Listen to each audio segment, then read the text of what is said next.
샬롬, 안녕하세요. 윤종훈 목사입니다. 이 시간에는 요한계시록 11장 말씀을 같이 한 절 한 절 나누도록 하겠습니다.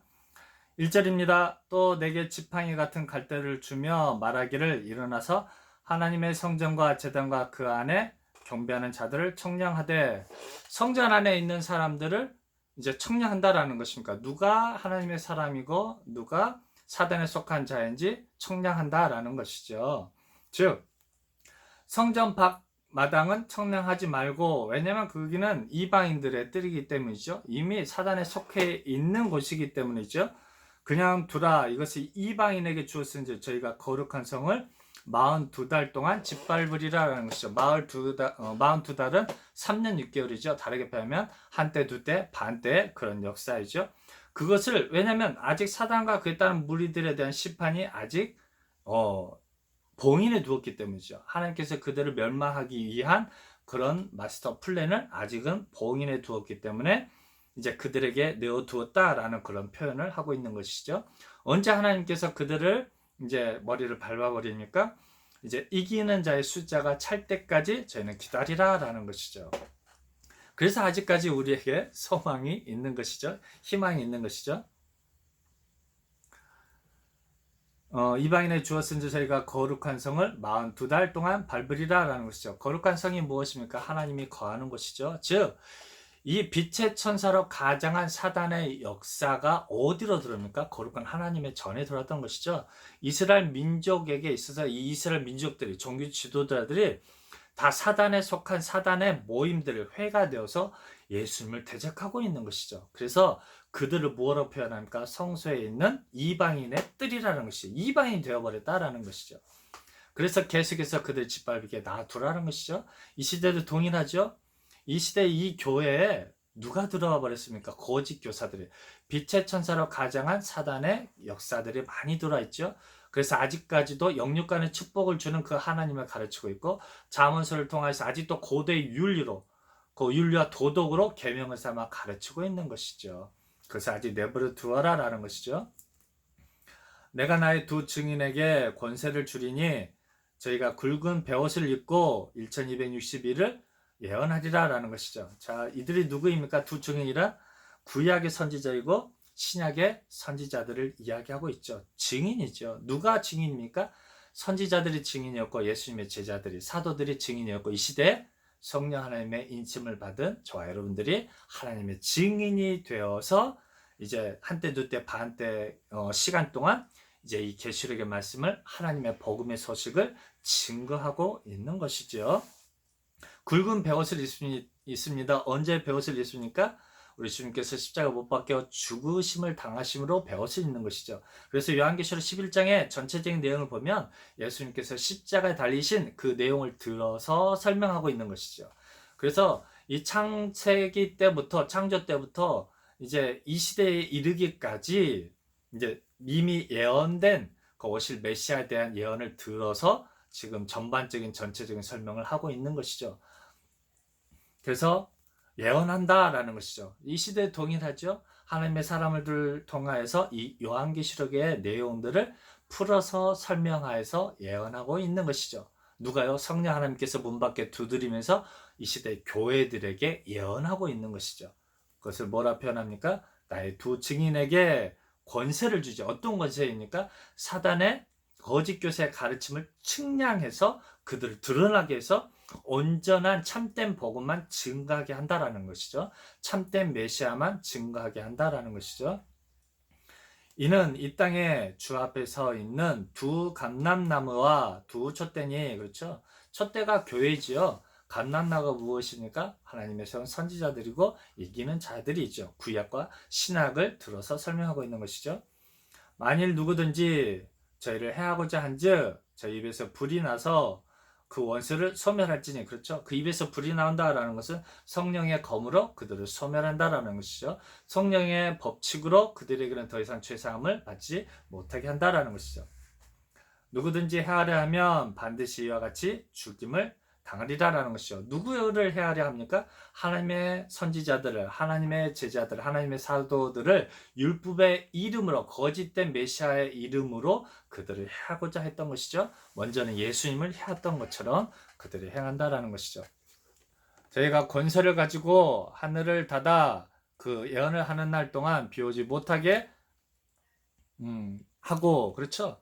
생명의 샘물들을 내려오지 못하게 하죠. 몇 개월 동안요? 36개월, 3년 6개월 동안 이제 비가 내리지 못하게 한다라는 거죠. 권세는 어떤 권세입니까? 성령의 권세고 말씀의 권세를 가지고 복음을 증가하죠. 그래서 하늘 문을 열게 하는 그 일들을 이제는 더 이상 하지 않겠다라는 것이죠. 그래서 이제 이 복음의 성령의 인치를 받지 못한 사람들에게는 더 이상의 이 복음의 은총의 복음의 소식이 그들에게 들리지 못한다라는 것이죠. 이 시대도 동일하죠. 거짓 교세의 가르침을 받는 사람들은 이미 양심의 화인을 맞아서 하나님의 복음의 소식들이 그에게 들리지 못한다라는 것이죠. 그것은 구약 시대나 신약 시대나 동일했던 것이죠. 아무리 예수님과 그에 따르는 예수님의 제자들이 복음을 증거해도 이미 사단의 편에 서버린 양심의 화인을 받은 사람들은 이 복음의 소식을 들을 수가 없다라는 것이죠. 그렇기 때문에 그들에게는 물이 변하여 피가 되게 한다라는 것이죠. 그래서 그들에게는 심판이 되게 된다라는 것이죠. 이제 구약에서도 모세가 10가지 심판 중에 하나가 나일 강물을 피가 되게 하여서 그들로 하여금 그 물을 마시지 못하게 됐다라는 것이죠. 아무 때든지 원하는 대로 여러 가지 재앙으로 땅을 치리라라는 것이죠. 땅과 땅에 속한 그 무리들에 대한 심판을 선포하고 있는 것이죠. 저희가 그 증거를 마칠 때 무적행으로부터 올라오는 짐승이 누구입니까? 사단과 그에 따른 무리들, 거짓 교사들, 거짓된 왕 같은 족속들이죠. 저희로 더불어 전쟁을 일으켜 저희를 이기고 저희를 죽일 터인즉 하나님의 선지자들, 하나님의 사도들을 저희들을 죽여버리죠. 예수님을 죽였던 것처럼요. 저희 시체가 큰 성 길에 있으리니 그 성은 영적으로 하면 소돔이라 하고 애굽이라고도 하고 곧 저희 주께서 십자가에 못 박힌 곳이라 라는 것이죠. 그렇죠? 골고다 언덕에서 예수님께서 십자가에 못 박혀 죽으심을 당한다라는 것이죠. 결국에는 근데 이 예수님께서 십자가에 못 박히심이 무엇을 의미합니까? 결국은 모세가 놋뱀을 높이 든 것처럼 결국은 예수님의 십자가에 죽으시고 부활하셔 성령으로 역사하심이 사단과 그에 따른 무리들, 즉 땅과 바다에 대한 심판을 의미하고 있는 것이죠. 그래서 그것을 애굽 땅이라 표현하죠. 왜냐하면 모세를 통해서 10가지 재앙으로 그들에게 심판을 내리셨던 것처럼 그런 것이죠. 소돔과 고모라를 하나님께서 전부 다 심판해서 멸해버렸던 것처럼. 그래서 예수님께서 십자가 못 박힌 곳으로 설명하고 있는 것이죠. 그래서 백성과 족속과 방언과 나라 중에 사람들이 그 시체를 사흘 반 동안을 목도하며 무덤에 장사하지 못하게 하리로다 라는 것이죠. 사흘 반 동안은 무덤에 장사하지 못한다라는 것은 무슨 의미입니까? 예수님께서 십자가에 이제 죽음으로 남지 아니하고 부활하여서 승리하셨다라는 것이죠. 그렇죠. 그와 마찬가지로 이 하나님의 사람들이, 하나님의 선지자들이, 하나님의 사도들이 죽음을 보지 않고 영원한 생명을 얻어서 정말 그 에녹이 죽음을 보지 않고 부활한 것처럼 엘리야 선지자가 죽음을 보지 아니하고 불병을 타고 부활했던 것처럼 우리에게도 죽음을 끝나지 않고 부활해서 하나님 편에 서게 된다라는 것이죠. 이 두 선지자가 땅에 거하는 자들을 괴롭게 한 거로, 그렇죠. 이 두 선지자가 땅에 거하는 자를 괴롭게 하죠. 하나님의 복음의 말씀이 그들에게는 심판으로 다가간다라는 것이죠. 이 성령의 법칙이 이제는 이 성령 하나님 누군지를 알지 못하는 예수님을 부르면서 성령의 인침을 받지 못하는 사람들에게는 심판이 되게 함으로 그들을 괴롭게 한다라는 것이죠. 땅에 거하는 자들이 저희의 죽음을 즐거워하고 기뻐하여 서로 예물을 보내리라 하더라. 그렇죠? 이제 이 예수님으로 말미암은 죄사함을 받지 못하기 때문에 이스라엘 민족들이 예수님을 죽이는 것을 이제 뭐 합니까? 기뻐하고 즐거워하는 것이죠. 그들이 이겼다라고 착각에 빠져들게 한다라는 것이죠. 그러면서 서로 예물을 주고받으며 그들이 즐거워한다라는 것이죠. 하지만 그것이 그들에게는 심판이다라는 것이죠. 그래서 3일 반 후에, 그렇죠? 3일 반 후에, 한때 두때 반때 후에 하나님께로부터 생기가 저희 속에 들어가매 저희가 발로 일어서니, 이들이 누구입니까? 이제 구약의 선지자들이었고 이제 복음을 증거하는 이기는 자들이었죠. 신약 시대에 예수님의 제자들이었고 예수님을 따르는 무리들이고 이 시대 동일하죠. 성령의 인침을 받는 성령 세례를 받은 정말 십자가의 길, 그 고난의 길도 기꺼이 걸어갈 수 있는 그런 하나님의 그 사람들이 보기에는 뭐였어요? 죽은 자였지만 이제 우리 하나님께서 생기를 부어넣어 주시죠. 그래서 죽음으로 끝나지 않고 그들이 영적으로 부활해서 하나님의 군사가 되어진다라는 것이죠. 그래서 그것을 골고다 얹어 그렇죠. 저기 하나님의 군사들이 뼈에게 이제 생기가 불어져서 그들이 생기가 일어나서 하나님의 군사가 되어졌던 것들을 이제 구약에서 예언하고 있는 것들을 우리는 알 수 있습니다. 저희가 발로 일어서니 구경하는 자들이 크게 두려워하더라라는 것이죠. 정말 이제 그들을 죽임으로 끝났다라고 여겼는데 그들이 생기를 갖게 되고 하나님의 군사가 되기 때문에 죽음으로 끝나지 않고 부활했기 때문에 그들을 주변에서 지금 예수님이 죽음을 기뻐했던 그런 이방인의 뜰에 서 있던 이런 거짓 교사들과 사단에 속했던 무리들이 두려워 떤다라는 것이죠. 12절에 하늘로부터 큰 음성이 있어 이리로 올라오라 함을 저희가 듣고 구름을 타고 하늘로 올라가니 저희 원수들도 구경하더라는 것이죠. 땅에서 구경하는 것이죠. 그들이 부활 승천하는 것들을 보게 된다라는 것이죠. 그렇죠? 하나님의 군사가 되어지는 것들을 구경하고 있다라는 것이죠. 그 시에 큰 지진이 나서 성 10분의 1이 무너지고 지진이 죽은 사람이 7천이라 그 남은 자들이 두어하여 영광을 하늘에 하나님께 돌리니라라는 것이죠. 그렇죠? 큰 지진, 예수님 십자가 사건 때도 그랬죠. 큰 지진이 나서 이제 그 사람들이 두려워하죠. 이제 부활하셔서 성령의 법이 증거되어짐으로 말미암아 이 이스라엘 민족들은 더 이상 그들의 제사 제도를 말미암아 제사를 얻지 못하기 때문에 그들에게는 심판이 이르게 된다라는 것이죠. 그러므로 두렵고 떤다라는 것으로 표현하고 있는 것이죠. 그래서 둘째 화는 지나갔으나 보라 셋째 화가 속히 이르리라라는 것이죠. 죽은 사람이 7천이라는 것은 그만큼 허다하게 많다라는 것이죠. 일곱째 천사가 나팔을 불매 하늘에 큰 음성들이 나서 가로되 이제 마지막 일곱 번째 나팔을 위한 최후의 심판이죠. 그래서 가나안 땅 요단강 건너서 이제 그 성에서 하나님의 백성들이 일곱 바퀴 동안 계속해서 묵묵히 묵어나면서 돌죠. 그리고 마지막 날에 일곱째 날에 나팔을 불며 외치죠. 하나님의 승리를 외쳤을 때 그 성이 여리고 성이 무너지는 것들을 우리는 보고 알 수 있죠. 세상 나라가 우리 주와 그 그리스도의 나라가 되어 그가 세세토록 왕 노릇 하리라 라는 것이죠. 이제 세상 나라는 누구입니까? 사단에 속한 나라들이 이제 이 두 선지자를 통하여서 이제 그들이 하나님께로 돌이키게 되는 것이죠. 그들이 복음의 증인이 돼서 증거할 때 많은 세상 나라가 하나님의 나라로 돌아온다라는 것이죠.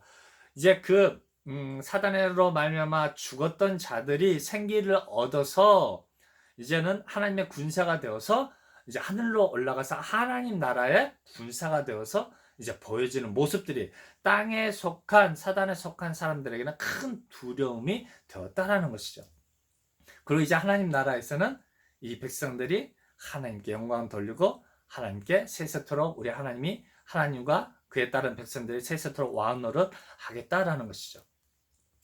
하나님 앞에 자기 보좌에 앉은 24 장로들이 엎드려 얼굴대고 하나님께 경배하여 가로되 이제 이것이 무엇입니까? 마지막 일곱째 날에 되는 일들이 여리고성을 완전히 이제 정복하고 무너뜨림으로 인해서 완전한 승리의 기쁨을 누리게 되며 자기의 면류관 생명 면류관을 우리 하나님께 내어드리고 그 앞에 엎드려서 하나님께 영광과 찬송을 돌린다라는 것이죠. 그래서 가로되 감사하옵나니 옛적에도 계셨고 시방도 계신 주 하나님 곧 전능하신 이여 친히 그 권능을 잡으시고 왕노릇 하시도다라는 것이죠. 큰 권능이 무엇입니까? 사단과 그에 따른 무리들을 밟아버리는 것이 하나님의 큰 권능이다라는 것이죠. 왕노릇 하시도다라는 것이죠. 우리들의 왕이 되어주신다라는 것이죠. 하나님 나라의 회복이죠. 세상에 속한 나라에 대한 회복이기 때문에 이제 회복이다라는 것이죠. 이방들이 분노함에 주의 진노가 임하여 죽은 자를 심판하시며, 그렇죠? 영적으로 죽은 자지요. 땅에 속한 자들에 대한 심판이지요. 종 선지자들과 성도들과 또 물론 대소하고 주의 이름을 경외하는 자들에게 상 주시며 영원한 생명의 면류관을 주시는 것이죠. 또 땅이죠. 땅에 속한 사단과 그에 따른 무리에 대한 망하게 하는 자들을 멸망시키실 때이로서이다라는 것이죠. 사단을 멸망시키는 그때가 된다는 것이죠. 언제요? 마지막 일곱째 인을 떼실 그때인 것이죠. 즉 한때, 두때, 반때 그 시절이 지나간 이후에 그 일들을 이루시겠다라는 것이죠. 19절입니다. 이에 하늘의 성전이 열리니 성전 안에 하나님의 언약궤가 보이고, 그렇죠? 보이며 또 번개와 음성들과 뇌성과 지진과 큰 우박이 있더라. 그렇죠? 하나님의 나라에 언약궤가 있는 것이죠. 하나님의 약속이고 하나님의 예언이고 하나님의 비밀이죠. 하나님의 마스터 플랜이 거기 있는 것이죠. 그게 곧 무엇입니까? 한때와 두때와 반때 역사인 것이죠. 구약의 율법의 역사이며 이제 신약의 예수님과 성령 하나님의 역사이며 이제 마지막 때인 이제 영의 세계에서의 하나님의 역사가 완전히 이루어지는 것들을 보여주신다라는 것이죠. 우리 하나님께서 왕 노릇하는 것들을 보여주신다라는 것이죠. 생기를 잃고 그 사단의 족속에게 죽임을 당했던 그 죽은 자들이 이제 부활하여서 하나님 나라의 왕 같은 그런 권세를 누리게 된다라는 것이죠. 이 하나님의 말씀이 최후의 심판으로 그 땅에게 임할 것을 그의 음성이 뭐로 표현합니까? 뇌성과 지진과 큰 우박으로 표현하고 있는 것이죠. 그 큰 뇌성과 음성과 우박들이 그 땅에 속한 자들에게 내려서 그들을 심판하시겠다라는 것이죠. 이 복음의 소식을 성령이 교회들에게 말씀하고 계시는 것이죠. 이 성령 하나님의 음성을 들어서 이 땅에 우리가 죽음으로 끝나지 않는다라는 것을 기억함으로 부활의 승리를 맛보아서 이제 기쁨을 누리면서 이기는 자의 길을 걷기를, 십자가의 그 좁은 길도 능히 걸을 수 있는 저 여러분이 되시기를 주님의 이름으로 부탁드립니다. 감사합니다.